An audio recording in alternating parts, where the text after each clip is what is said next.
เรียบร้อย2 ขีด 2 ขีดไปซื้อเครื่องตรวจได้มาให้เมื่อวานนี่ เพิ่นบอกอาการจะบ่เป็นอันนั้นนี่จึงชื่อก็สิฮู้นี่พี่น้อง FC บอกล้นทับ2ตรงใหญ่2ชั้นบ่เฮา โชคไง2ชั้นทับแล้วทับอีก1มึงกว่านี่ เลย 1อยู่ในท้องอีก2ข่อยงามอยู่บ่ข่อยงามอยู่บ่ ได้เพิ่นงามอยู่บ่เด้อ ข่อยงามอยู่บ่ ยืนละแกงหัว ยิ้ม กันแม่น ยิ้มก่อนยิ้มก่อนยิ้มหวานยิ้ม ให้กากบัดแล้วเนาะพี่น้องเอ้ย ยากอันนี้นะ พี่น้องเนาะเปิดคลิปเปิดภาพมามื้อนี้ก็ยังอยู่บ้านซองของน้องอาเจียงเพิ่นคือเก่าพี่น้อยเนาะตอนค่อยค่ำแรงลงว่าซั่นซะเนาะเอาทางน้องห้างเพิ่นก็ตักน้ำมาหดพักหดสวนลักหน่อยเนาะกลางมุกพักปลูกต้นมะถั่วแล้วปลูกออกไวเลยพี่น้อยเนาะผักกาดผักหอมหน่อกล้วยปลาต้นหอมบัวหอมเนาะเป็นผักชนครัวพอได้อยู่ได้กินพี่น้อยเนาะดูเห็ดดูหากะพออยู่พอกินอยู่ได้อยู่บ้านอยู่เมืองนี่ก็ได้เนาะถ้าว่าบ่เห็ดบ่หานี่ว่าอยู่ไสพี่น้อยเนาะอดอยากปากแห้งเลยแหละ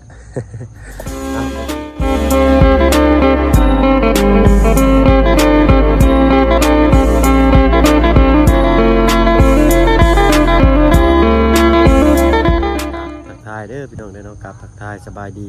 ผู้ใหญ่ใจดีเด็ก FC เบิ้งทุกท่านที่เข้ามาหับมาชมช่อง YouTube บ่เพิ่งเคยหลายคือเก่าเนาะเพราะว่าฝั่งไทยฝั่งลาวและก็ทั้งฝั่งต่างประเทศยินดีต้อนรับเข้าสู่ช่อง YouTube บ่เพิ่งเคยหลายอีกเช่นเคยพี่น้อยเนาะบรรยากาศยามค่อยค่ำแรงลงก็ลมบ่อยอากาศหนาวก็เริ่มต้องมาแล้วพี่น้อยเนาะอยู่นี่มี3ฤดูเนาะอยู่ทางเจโปนมีทั้งร้อนหนาวและก็มีละอองฝนเป็นบางมื้อพี่น้อยเนาะเพราะมันใกล้ติดชายแดนเวียดเด้เนาะอยู่ทางนี้ปรับสภาพอากาศนำบ่อยากทันปานใดได้เนาะพวกมาแล้วทางนะ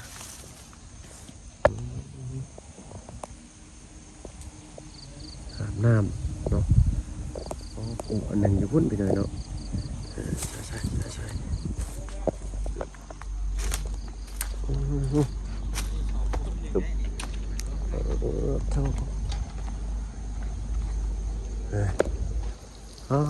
ต้นดอกแค่แล้วเนาะงามเลยพลักไปใส่ละพลักนอนมาเตียงด้วยจ้ะฮะเฮ็ดเรียกคนตายในบ้านโอ้เสียอีกเลยโอ้ยเนาะพี่น้อยเนาะเฮ็ดเวียกยังก็บ่ได้แล้วแบบนี้เนาะลำพี่น้อยเนาะ3 ลายเลยได้นี่เนาะเป็นยังดีโอ้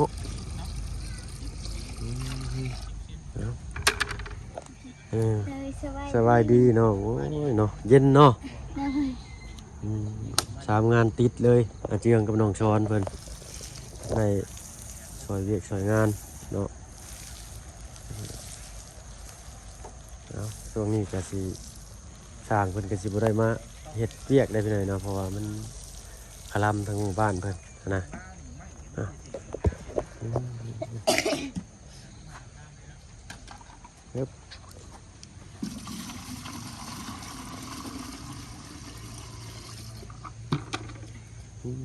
พักอยู่นี่แห่งร้ายนี่เนาะต้นดอกของดอกแคต้นมะฮงหุงเนาะ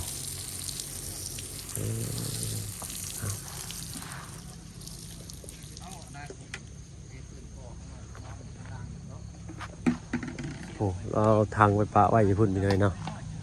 ว่าขอเปิดน้ำนำสาวอ่อนเพิ่นไม่ตอกขอกตามกองเข่งๆอยู่นี่เนาะย่างไปจอบบึงสวนสาวอ่อนก่อนพี่หน่อยเนาะแล้วปลูกคนเดียวเลยสาวอ่อนนี่แล้วเก่งเดียวพี่หน่อยเนาะอันนี้เป็นสวนผักทางสาวอ่อนเพิ่นเนาะเพิ่นปลูกติดแล้วเพิ่นสิถอนปลูกบนไม้อีกแบบนี้จะว่าถูกหลักการพี่หน่อยเนาะหัวขาตะไคร้แต่ว่าบ่อยากเห็นต้นใบมะกรูดพี่หน่อยเนาะทางบ้านเนาะก็บ่ค่อยเห็นได้ใบมะกรูดนี่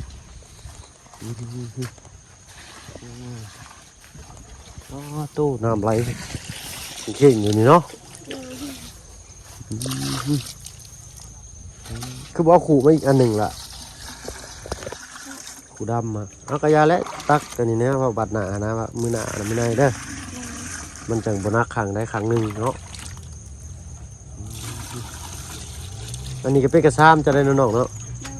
เพิ่นเอามาลองนะไว้ที่เพิ่นเลยอันนี้เนาะ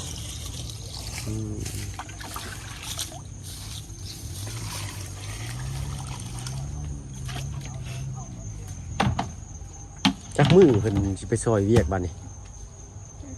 น้องกระเจียงช้ามือเลยเนาะ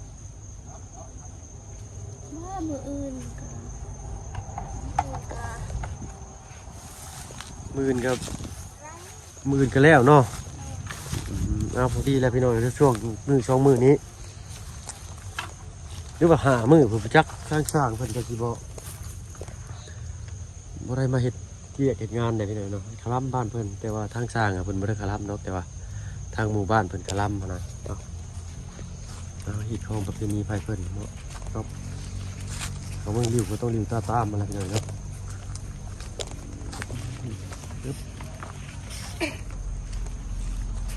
ก็ต้องกินเคมีพี่หน่อยเนาะแตกบึนไม่สเปคเดียวกันเลยนี่เนาะผักหญ้าขาวหุ่นแล้วก็งามซับมันยังมาเหยียบเครื่องมุนบ้านนองนี่หัวเจ้านี่คือมีกลิ่นเคมีมานำก้นเพื่อนเขาเหยียบเคมีมาบนนี้เอาฮดหดหัวขาแล้วนี่ก็ติดได้พี่หน่อยเนาะเสียงเอามาแต่ผู้ใดผู้ใหญ่จะดีเพิ่นนำมาให้น้องเพิ่นฮดเศร้าแรงบ่ลาพักกันนี่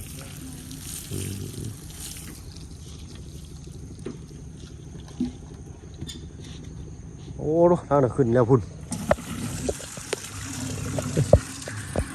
ตรวจงานหน่อยเนาะต้องผ่าน QC อ่ะซะ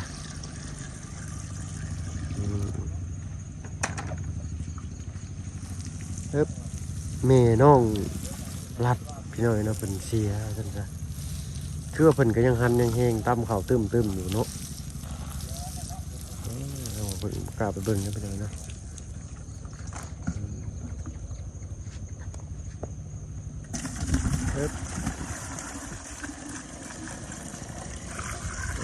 ย่มมาแต่ละเทียบริเห็นข้าวคั่วนี่บริเห็นประยุกต์ซื่อๆได้ไปเลยเนาะบอลได้กับอันหนึ่งของพวกนี้ก็จะบึนบันอยู่เอาคักบาดเนาะส่วนนั่นได้สนองพดเรียบร้อยเนาะพลักนอนอยู่เทิงบริโนอนในเปนี้พระโตเข่ากระยากออกกระยากเลยเนาะ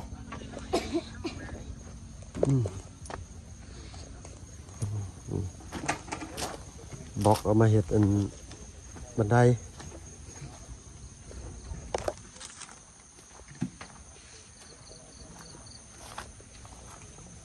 จะบอกปิดหัวบ่ล่ะ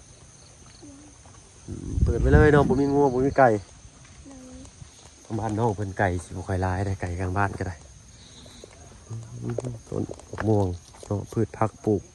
หลายอย่างปลูกต้นอะไรก็ได้หัวละแจต้นละแจไปได้อันทำมาบุญผ่านคิวซีอยู่บ่โยกบึ้มเฮ็ดจับจีเฮ็ดอ๋อจับมันได้โอ้บ่ติงเลยเนาะเลยน้องห้างเลยเจ้าบ้านแน่นๆเลยเจ้าบ้านเสาดินครับคักพี่หน่อยเนาะเสาปูนมืดค่ำพี่หน่อยเนาะมันนี่ก็ได้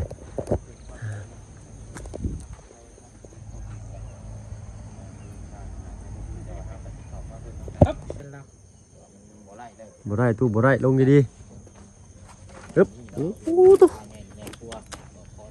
ไม่โมธรรมดาสวัสดีเจ้า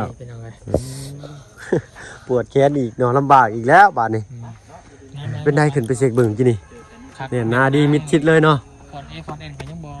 จนบ่โยกบุคุยโอ้เสาปูนหนา15น้องนี่ได้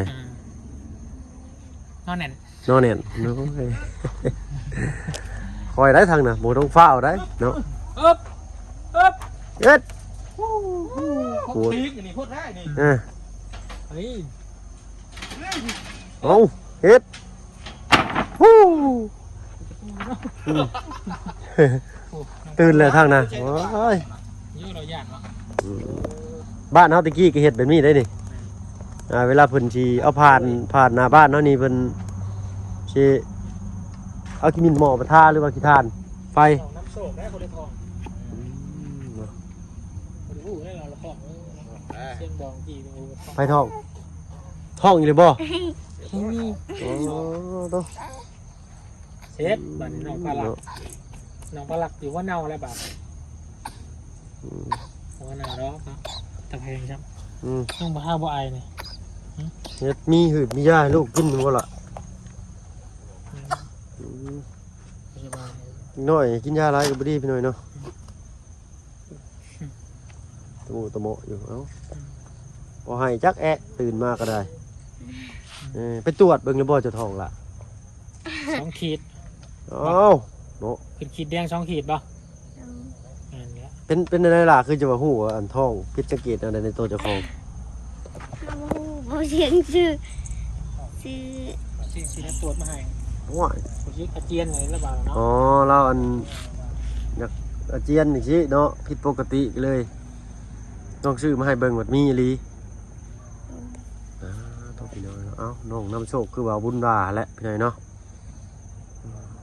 เนาะแต่ก็อยากไวไปหน่อยหนึ่งพี่น้อยเนาะกับปกติแหละเนาะได้ยังเจ้ากินข้าวแรงมื้อนี่ กินผัก กินพัก โดย เนาะ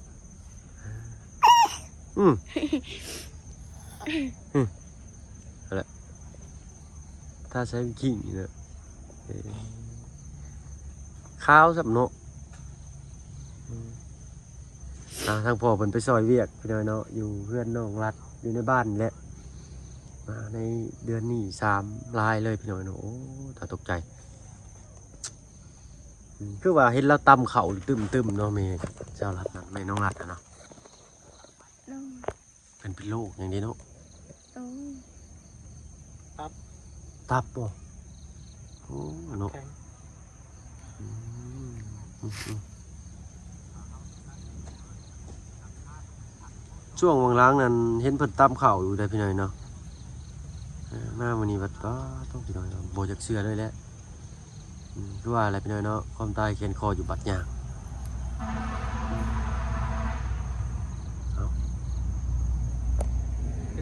เอาพี่น้อยเนาะเลาะเบิ่งหลักการสร้างเพิ่นเฮ็ดก่อนเนาะมิดชิดแล้วพอได้อันเบิ่งไว้เป็นตัวอย่างหั้นนะเนาะพอได้ถ่วงได้ถามทั้งสร้างเพิ่น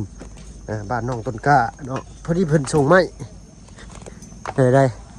ไม่แป้นนั่นเนาะอึบอ่ะ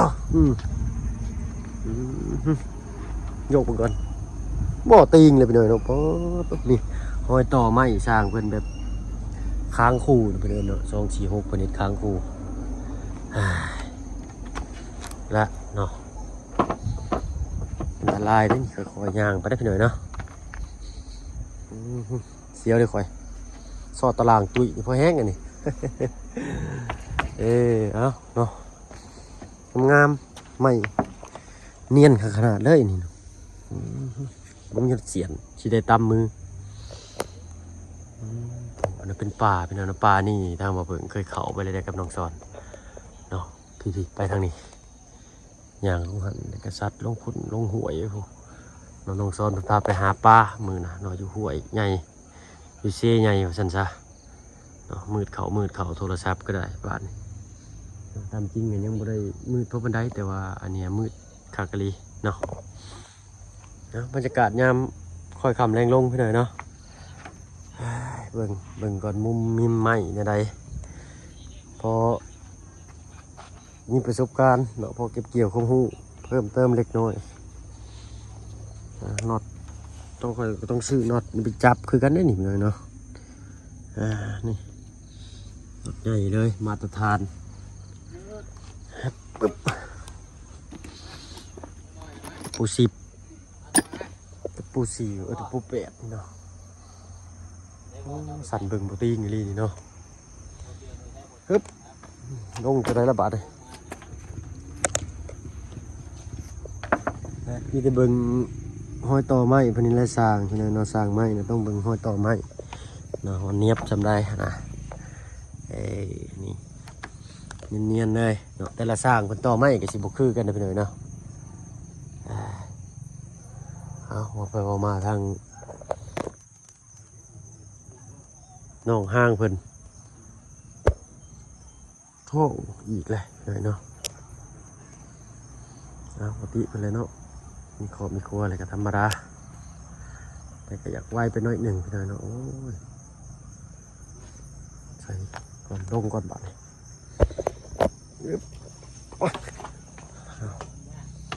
เบิ่งเสาะเบิ่งเช้าก่อนพี่น้อยเนาะเพราะว่าเบิ่งเพื่อไปคมหูอีกช่องทางหนึ่งเนาะเวลาสร้างประเทศบ้านหลังต่อไปหรือต่อไปก็สิได้เบิ่งออกขนาดตัว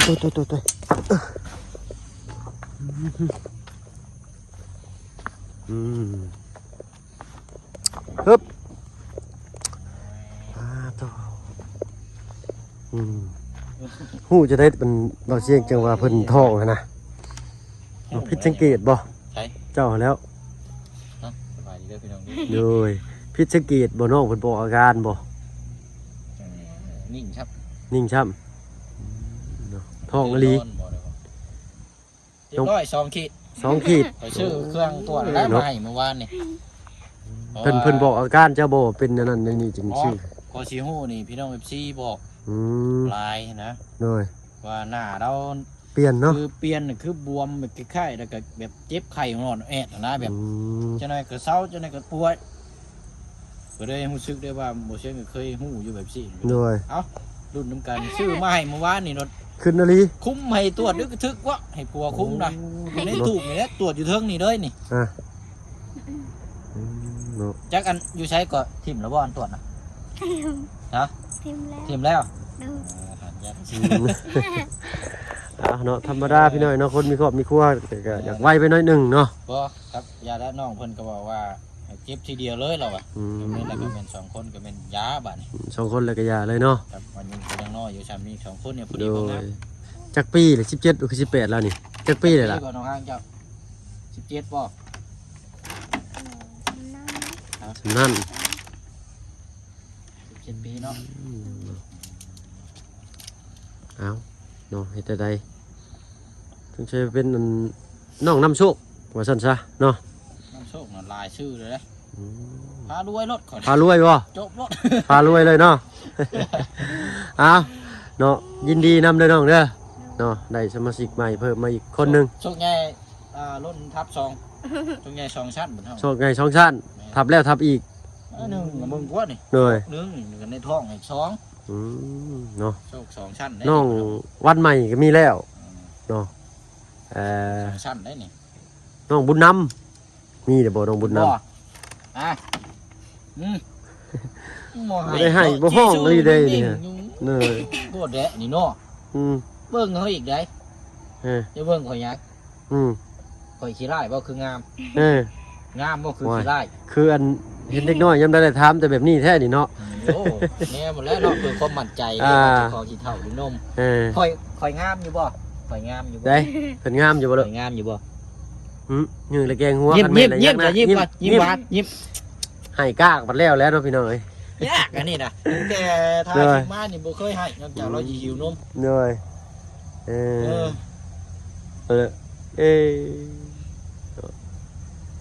แล้วขักแล้ว แม่น สร้างกระยุทธ์พี่น้อง ปืนสร้างยุทธประมาณจักมือได้บัดนี้เนาะ จักยังว่าคันว่าทั้งเพิ่นปรุงทั้งนั้นก็แม่นว่ามือ มืออ๋อมืออื่นโป่งมือมาเป็นฮีดเพิ่นเนาะเขาเมืองริวต้องริวตาม เพราะว่าเฮ็ดบ่ได้เด้เข้าใจทางบ้านเมืองเพิ่น เนย ของประเพณีแต่ละบ้านก็คือกัน เนย เป็นหยังเฮา เอานอน ขักแล้วนี่ก็ เนาะน้องเจียงแล้วก็ยังว่าโอ้บ่คิดบ่ฟันเราอ่ะเนาะให้เพิ่นเราก็มีใจให้ฟังเนาะนั่งเรากันในบอนเพิ่นใส่ไม้กบไม้แหละ เอาไปตรงๆเลยนี่บ่ เนยบ่คิดบ่ฟันเราอะเนาะเป็นข่อยก็สิบ่คิดบ่ฟันคือกันนั่นแหละเนาะอ้าวก็ซั่น ไปหาบอนผักบอนเช้าก็เด้อเนาะน้ำก้นทั้งลุงกับบ่บุญเพิ่นไปก่อนเนาะ ว่ากันอีกทีนึงเนาะ เลยเอาไม้ทางบ้านน้องต้นกล้ากะมาส่งครบเรียบร้อยพี่น้อยเนาะน้องเพิ่นส่งมาบอกแหละเอาไปก่อนน้องล่ะเนาะ โดย สบายดีไปเนาะขอบคุณทางบ่อเสียงหลายๆ มื้ เนา อหน้ามื้อหน้าจังมาซุ่มแถวทุบกันอยู่นี่ก่อน ถูกน้องเข้มบ่ หนังเข้ม2ลูกว่านี่เดือดขนาดเด้ออยู่นี่ เฮ็ดเท่าไหร่ถูกน้องเข้มกับช่าง กับน้องช้อนบ่กับไผได้แล้วหมดเมื่อพุ่นตอนทุบน่ะบ่เดือดปานใด ตอนกิน ต บ่ อนปล่อยพุ่น ว้าวเด้อเออ ตอนปล่อยสิเดือดแห้ง พี่น้อยเนาะเอ้าพี่น้อยเนาะเว้ากันหลายใจกันห่างถ้าบ่เพิ่งก็ได้ไปพี่น้อยเนาะหาบนผักบนเช้าค่อยคำแรงลงเลยก็ได้เอ้าอยู่ดีมีแห้งเบิดสุปู่สุคนที่เขามาหามาชมช่อง YouTube บ่เพิ่งเคยละอีกคือเก่าพี่น้อยเนาะสำหรับที่นี่ลาแล้วพี่น้อยเนาะสบายดีจ้ะ